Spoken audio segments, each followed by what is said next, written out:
여러분 안녕하세요. 엄마표를 원하는 철학자 교육 전문가 숙세입니다. 반갑습니다. 네, 오늘은 3학년 2학기 교과서를 공부할 차례입니다. 제가 여러분 지금 영상에 삽입하고 있는 책은 교과서예요. 여러분 현재 지금 학생들이 사용하고 있는 그 교과서고 어떤 책인지 궁금해하시는 분들이 계셔서 지금 말씀드립니다. 그래서 교과서에 있는 내용을 바탕으로 여러분한테 설명을 드리는 거니까 이 사진이 잘 안 보이시는 분들은 해당 학년 교과서를 보시면 될 것 같습니다. 네. 그러면 지금 이제 3학년 2학기 내용인데요. 3학년부터는 양이 많아요, 여러분. 양이 많아서 제가 정말 중요한 내용만 얼른 얘기하고 후딱후딱 넘어가는 걸로 그렇게 해야 되지 않겠습니까, 여러분? 네. 일단 1단원의 곱셈인데요. 지금 여기 보시면 몇십 몇 곱하기 몇십 몇이 있어요. 네.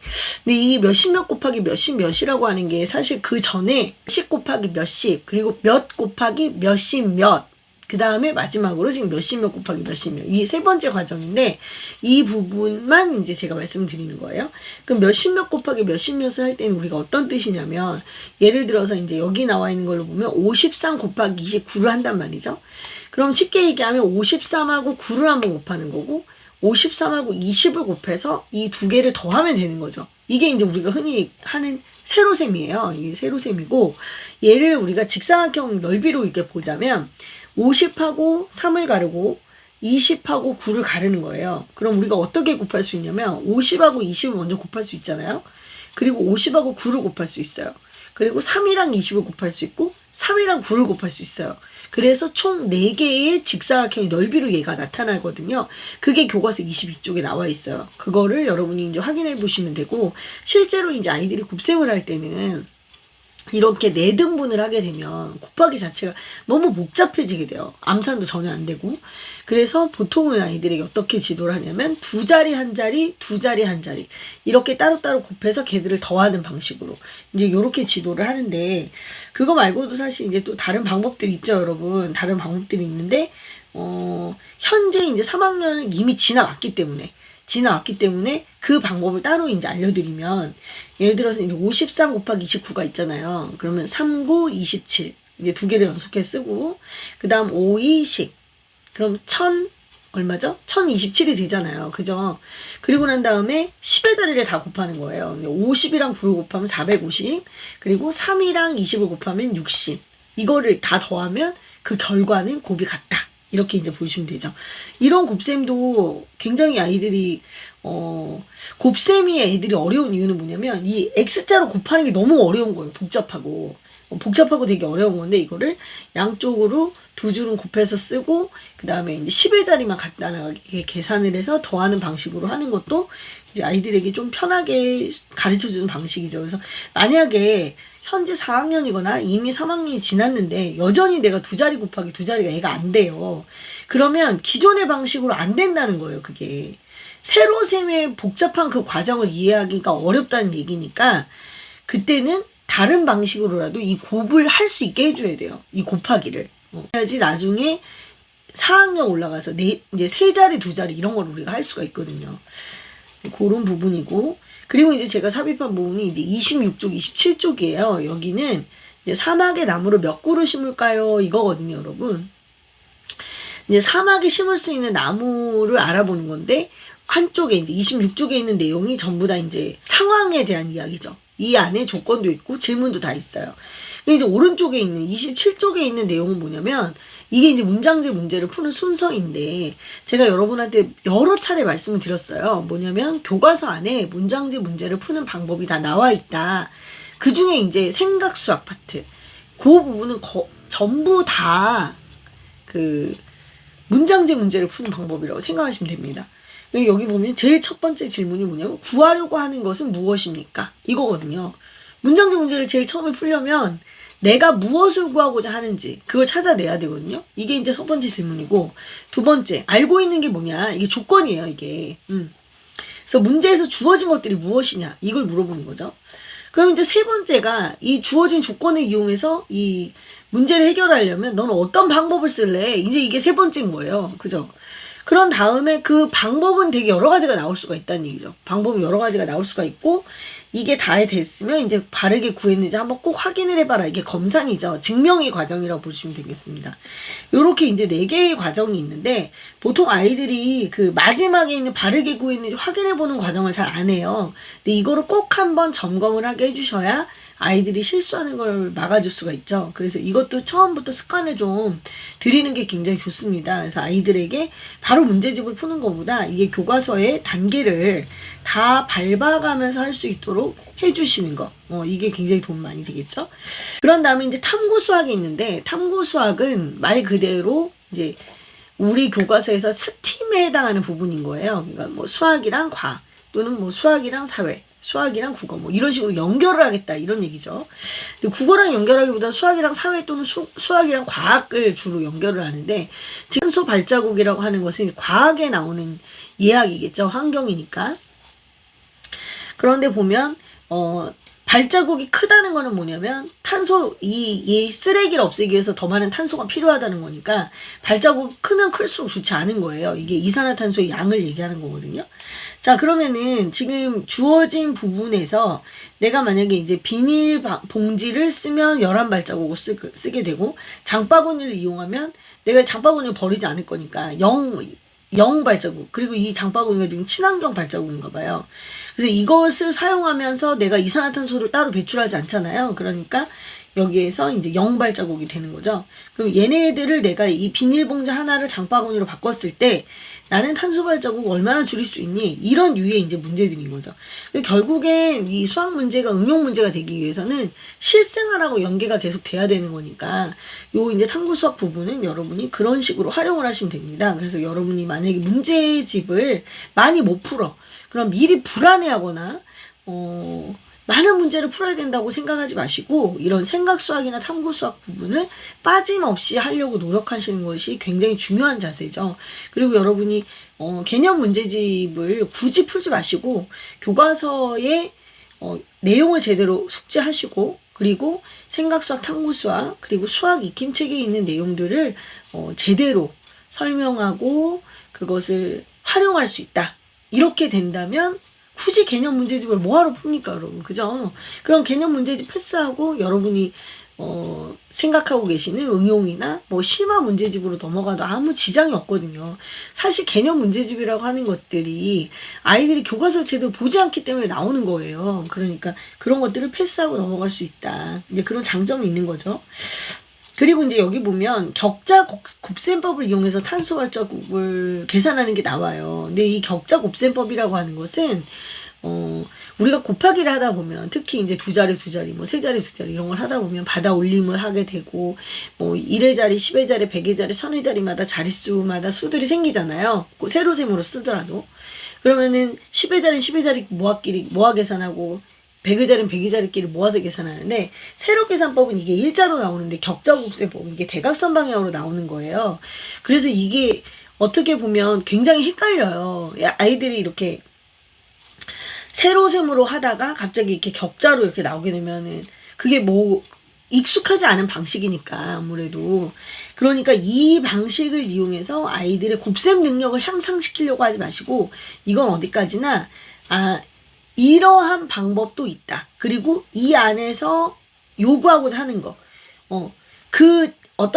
지금 제가 이제 나와 있는 교과서에 있는 부분을 제가 이제 올려드릴 건데, 그 부분에서 5라는 수가 또는 6이라는 수가 또는 2라는 수가 무슨 자리의 결과물인지 이런 것들을 우리가 보고 체크하고, 옛날에 과거엔 이런 방법을 썼어 라고 하는 것이지, 이걸 이용해서 계산이 빨라진다고 해서 절대 그런 일은 없거든요. 그러니까 너무 애가 만약에 이걸 좀 이해를 못해서 만약에 되게 많이 어려워하고 그러면은 100% 이해를 시키려고 하시잖아요. 근데 그게 바로 안 들어가는 애들한테 어거지로 그걸 넣으시면 안 돼요. 그럼 어떻게 하면 돼요? 좀 쉬었다가 나중에 또 다른 거 하다가 여길 돌아와서 또 해주시면 되는 거예요. 그리고 얘는 모른다 하더라도 그리고 잘 활용하지 못한다 하더라도 크게 지장 있는 건 아니니까 너무 막 목숨 걸고 꼭 이걸 해야 된다 이런 건 아니거든요, 여러분. 그러니까 애를 지도해 보시면 알아요, 여러분. 하다가 보면 얘가 이 부분을 잘 이해를 못하는구나. 그러면 그냥 넘어갈 줄도 알아야 되는데 꼭 100% 다 다 알아야 한다는 그런 생각을 저는 좀 버리셨으면 좋겠다. 이런 생각을 하고 있습니다. 자, 그런 것들이 있고요. 그리고 이 단원 자체가 이제 곱셈에서 이제 중요한 부분들은 제가 말씀드렸고, 이제 나눗셈 부분인데, 나눗셈은 제가 42쪽, 43쪽을 여기다 넣었어요. 그 앞부분은 이제 다 제가 생략을 하고 넣은 이유는 뭐냐면, 이 나눗셈 부분도 순서대로 다 이렇게 해주면 좋은데, 결국에는 다 나누어지는 수, 나누기, 나누는 수를 세로셈으로 하는 그 자릿수 맞춰서 하는 그 계산을 얘기하는 거거든요. 그러니까 나누어지는 수는 나눗셈 기호 안쪽에 들어가고, 나누는 수는 나눗셈 기호 바깥쪽에 들어가서 얘가 나누는 방식으로 요런 식으로 진행이 되는 거기 때문에 어떤 부분을 해도 이해를 하면 되는 거예요. 그래서 제가 이제 제시한 부분은 43쪽입니다. 43쪽 같은 경우에는 19를 제가 5로 나누는 거예요. 그 얘기는 무슨 얘기냐, 제가 세로셈 나눗셈은 전부 포함제로 하세요 라고 말씀드렸어요. 그러면 5가 19 안에 몇 번 포함되는지 이제 그걸 보여주면 되는 거거든요. 5가 몇 번 포함됩니까? 5가 2번? 2번은 어때요? 2번. 2번을 만약에 하면 얘가 이제 제시를 한 거죠. 2번을 했다면 10개가 되죠. 5, 2, 10이 되고 10개가 되고, 나눈다는 건 결국 뭐냐면 10개씩, 아니 5개씩 2번을 빼준다 이런 뜻이 되는 거거든요. 그러니까 10개를 빼줘요. 아이들이 이거 빼기라는 걸 자꾸 잊어먹으면 그 앞에다가 빼기를 써주시면 돼요, 여러분. 자, 그래서 19에서 10을 빼요. 그럼 나머지가 9가 생긴단 말이에요. 이러면 안 된다고 보는 거죠, 우리 교과서는. 우리 교과서는 나눈 수보다 나머지가 항상 작아야 돼. 항상 작아야 되는데 이렇게 크게 나와. 아, 이러면 우리가 몫을 한 번 더 구해야 되는 거죠. 그래서 이 교과서의 이 부분은 저는 좀 마음에 드는 게, 제가 이제 2로 했더니 안 됐어. 안 됐으니까 한 번은 더 넣어라 이거지. 근데 다른 자릿수로 비껴가는 게 아니잖아요. 그러니까 그 자리 위에다 한 번 더 쓴 거예요. 교과서 이 부분이. 한 번을 더 쓰면 5개를 또 빼게 되잖아요. 그럼 남는 게 4개가 되죠. 그러면 이제 비로소 나눠줄 수 없는 상태가 되는 거예요. 그러니까 초등학교 3학년 과정에서는 나머지가 있어요. 나머지가 있고 4학년까지도 나머지가 있어요. 그런데 이제 5학년, 우리가 6학년, 특히 6학년 넘어가서 이제 소수의 나눗셈을 배우게 되면 그때는 나머지가 없는 걸 이제 지향하게 되기 때문에 계속 나눠야 되거든요. 이런 게 아이들이 이제 조금 어려워지겠죠. 자, 그래서 일단 나머지가 있습니다. 그러면 나머지가 나누는 수보다 작아졌잖아요. 그죠? 그럼 이 나눗셈은 성공인 거다 이거죠. 그래서 우리가 그것을 1하고 2를 받아 올림한 걸 그냥 놔두는 것이 아니라 더해서 몫을 한꺼번에 적어준다. 그러니까 너네는 이렇게 하지 말고 한 번에 나머지가 나누는 수보다 작아질 때까지 계속 횟수를 계산해 줘야 된다. 이 얘기를 하는 거죠. 그래서 5, 3, 15가 맞다. 이런 얘기를 하고 있는 겁니다, 여러분. 그렇게 마지막까지 그 나누는 수보다 나머지가 작게 나왔을 때, 그때 상태에서 나누기 제일 위에 써 있는 수, 걔를 몫이라고 우리가 얘기를 하고, 마지막에 나온 결과, 걔를 나머지라고 이야기할 수 있다. 이런 얘기가 되는 거죠. 네. 나눗셈을 다 완료해야 되는 거고, 만약에 나머지가 0으로 끝났어. 0으로 끝나면 나누어 떨어진다라고 보자. 이런 얘기가 되겠죠. 아이들에게 이것을 정말 입으로 많이 해보셔야 돼요. 나누기 기호 안쪽에 있는 애가 나누어지는 수, 바깥쪽에 있는 애가 나누는 수, 위에 있는 애가 마지막에 남는 애가 나머지. 이 표현을 다 하셔야 되고, 나누는 수하고 몫을 곱해서 중간에 나온 애, 얘가 이제 나중에 배수가 되는 거거든요. 요것도, 그래서 이 나눗셈의 원리 자체를 잘 이해하는 방향으로 계속 아이들을 지도를 하셔야 됩니다. 아이들이 학교에서 이거 한번 배웠다고 해서 절대 이거 몰라요, 여러분. 여러분 계속 중간중간에 확인하면서 복습하셔야 되는 그런 부분이라고 생각하시면 됩니다. 그리고 나머지가 있는 몇십몇 나누기 또 그 뒤에 또 얘가 있어요. 44, 45쪽인데 이번에는 뭐냐면 47 나누기 3을 해본 거예요. 그럼 어떻게 되느냐. 40, 즉 10원짜리 4개를 가지고도 10원짜리 4개를 가지고도 3명한테 나눠줄 수 있다. 이런 얘기죠. 자, 그러면 3이 몇 번 들어갑니까? 한 번 들어가죠. 그래서 3일은 3. 근데 이때 이 3은 30이라는 거예요. 그럼 47 중에서 30을 제끼니까 얼마가 돼요? 17개가 되잖아요. 근데 선생님, 아니 아까 나누는 수가 3인데 걔보다 크게 나오면 안 된다며. 여기 17이잖아요. 이렇게 생각하시면 안 돼. 왜 안 되냐면 내가 47을 3으로 나눴는데 3일은 3 하고 나는 10의 자리를 가지고 계산했잖아요. 나 아직 10개짜리를 낱개로 안 깬 거야, 여러분. 그죠? 그러면 3일은 3 하고 10원짜리 나머지는 하나가 남아있는 거죠. 그러니까 나눌 수가 없는 거예요. 그러니까 걔가 그 옆에 17이라고 했을 때 이때 이 10은 뭐냐면 이미 낱개로 쪼개진 10개가 되는 거예요. 이걸 구별하셔야 됩니다, 여러분. 그러면 17개는 1의 자리에 해당하는 거다. 이 소리가 되는 거죠. 그래서 3단을 하게 되면 3, 5, 15 이렇게 되고 나머지가 2개가 되는 거예요. 요런 거 그 아이들이 모를 수 있다고 생각을 하는 거죠. 그래서 이걸 별도로 이렇게 따로 나눕니다. 이런 식으로 자리를 다 쪼개서 나눠요. 자, 근데 저는 이제 그렇게까지 할 수는 없고 이제 나머지는 여러분께서 이제 하시면 됩니다. 제가 이제 중요하게 말씀드리고 싶은 건 나누어지는 수, 나누는 수, 목과 나머지의 관계는 아이들이 할 때마다 헤매는 부분이기 때문에 이 부분은 철저하게 복습이 필요하고 이 복습이란 하루를 날 잡아서 한꺼번에 나눗셈을 쭉 해라 이런 얘기가 아니라 매번 조금씩이 나눗셈이 들어가줘야 된다. 그 얘기를 말씀드리는 거고요. 그 다음에 이제 제가 3단원의 원인데, 여러분 여기 초등학교 3학년 과정에서의 원은 엄청 도형의 정의에 딱 입각한 그런 원은 아닙니다, 여러분. 아니고, 아이들이 원을 그리는 것도 처음부터 컴파스를 이용해서 그림을 그리는 게 아니라, 이제, 자가 이렇게 있잖아요. 자가 그냥 종이 한가운데 앞정을 누르고, 끝에 점을 찍어가지고 걔를 돌려요, 이렇게. 종이를 이용해서. 그래서 결국 여기에서 알려주고 싶은 건 뭐냐면 이 앞정에서 이 연필 끝까지의 거리가 변하지 않는다는 얘기를 해주고 싶은 거예요. 지금 앞정에서 연필 끝까지의 거리가 변하지 않고 얘가 쭉 이렇게 한 바퀴 도는 거죠. 네, 그렇게 해서 원이 만들어지고 62쪽에서 이제 제가 여러분한테 보여드리고 싶은 건 이 노란 갈색 부분이거든요. 여기에 이제 뭐라고 써있는지 한번 말씀드려볼게요. 누룩못이 꽂힌 점에서 이게 나중에 원의 중심이 되는 거예요. 원 위에 한 점까지의 길이는 모두 같습니다. 원 위에 한 점이라는 단어가 아이들이 굉장히 생소하거든요. 그 원 위에 한 점이라는 건 뭐냐면 우리가 점이 쭉쭉쭉쭉쭉쭉 찍힌 걸 모으면 다 뭐가 됩니까? 선이 되는 거잖아요. 그럼 원 위에 내가 이렇게 원이라고 하는 선을 그린 거잖아요. 동그란 선을. 그 선 위에 연필이 닿았던 곳은 다 점이라고 생각하는 거예요. 그래서 원 위에 한 점까지. 그럼 연필까지의 거리가 되는 거겠죠? 나중에 우리가 얘를 뭐라고 부르냐면 반지름이라고 얘를 부르게 되는 거죠. 반지름이라고 부르고 그리고 원 위에 있는 두 점, 원 위에 있는 두 점을 잇는데 원이 이렇게 있어요. 그럼 이게 다 선이잖아요. 내가 연필이 닿았던 모든 곳을 다 점이라고 한다면 아무데나 선들을 다 이을 수 있잖아요. 근데 이때 이 선 중에서 중심이라고 내가 얘기했던 그 중심 이응이라고 말한 점을 지나가게 선을 이었어. 이쪽 양쪽 끝을 이렇게 중심이 지나가게 얘를 이은 거예요.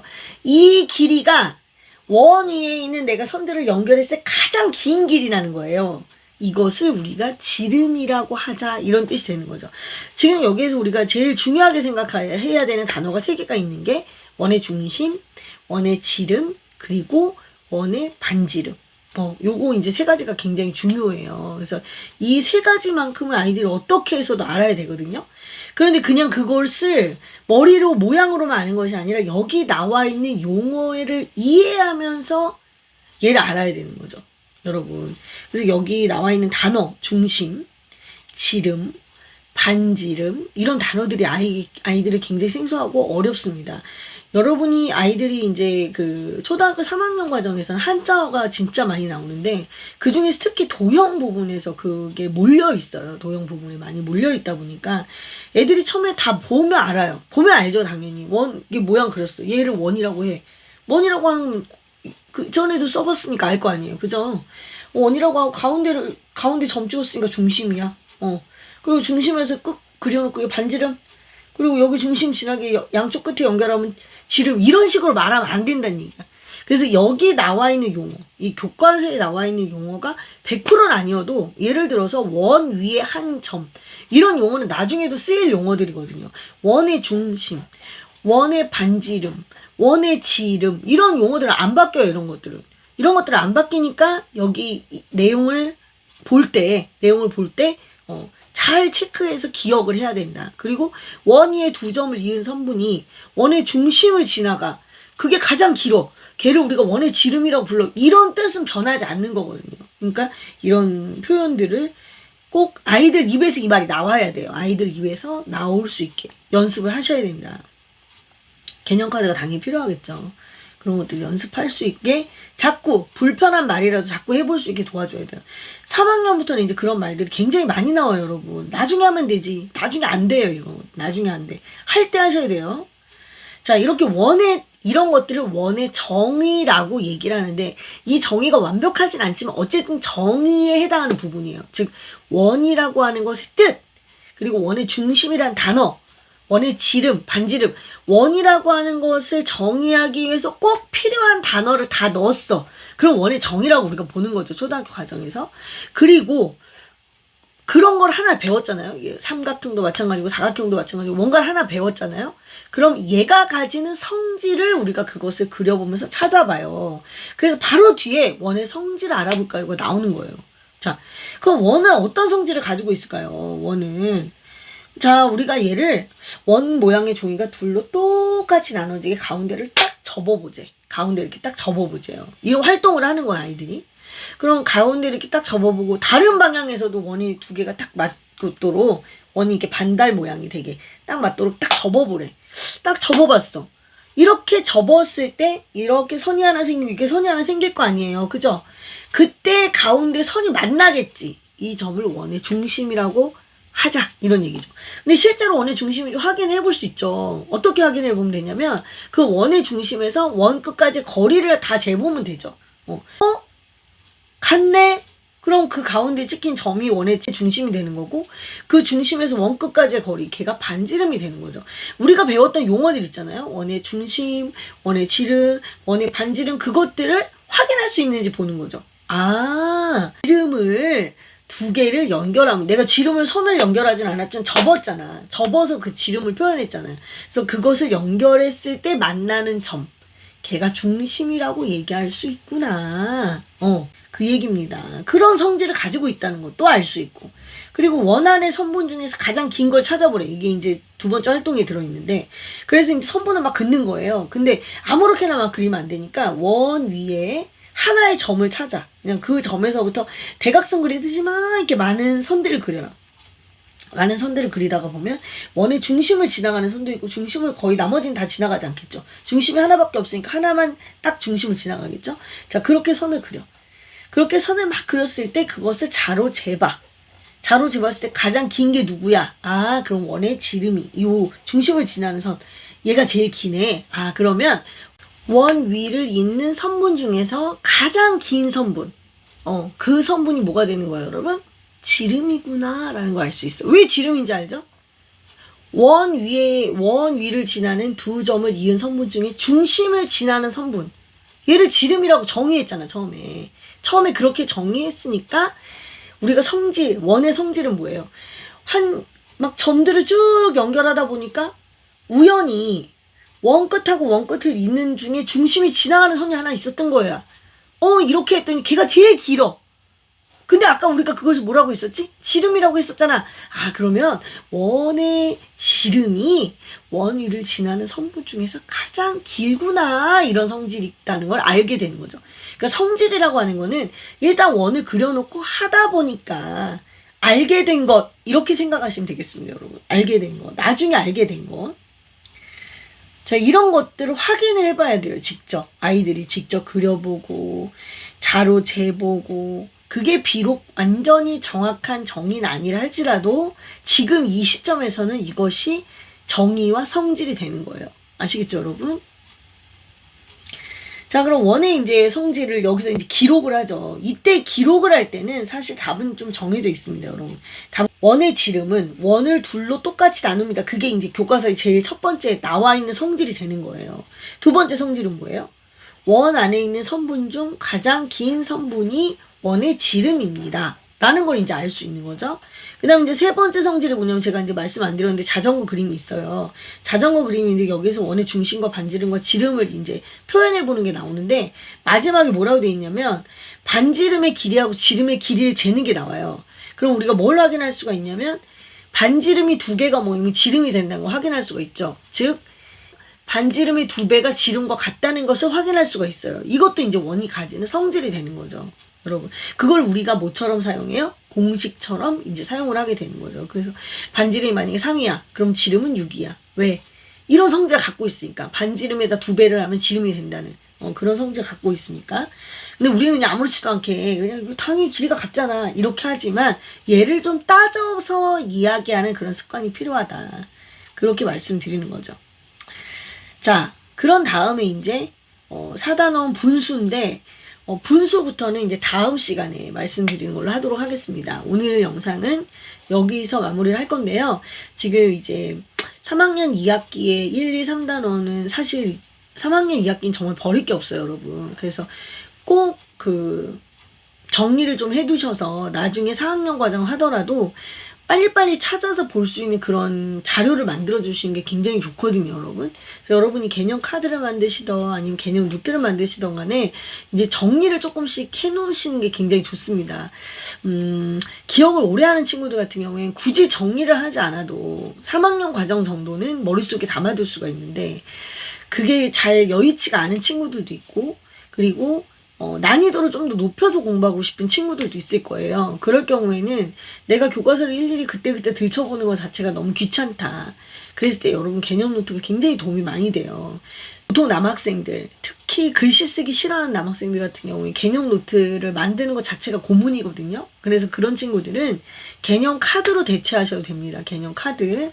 개념 카드는 제가 여러분한테도 여러 차례를 말씀드렸었는데 명함 사이즈만한 명함 사이즈만한 카드에 앞쪽에는 원의 지름, 뒷장에는 원의 지름의 뜻을 정리를 해서 도형 부분은 모아두시고 또 거의 도형이에요. 거의 개념 카드를 만들어야 되는 부분들이 거의 도형이고 설마 곱하기 하는 법 이런 걸 굳이 우리가 적을 필요는 없잖아요, 여러분.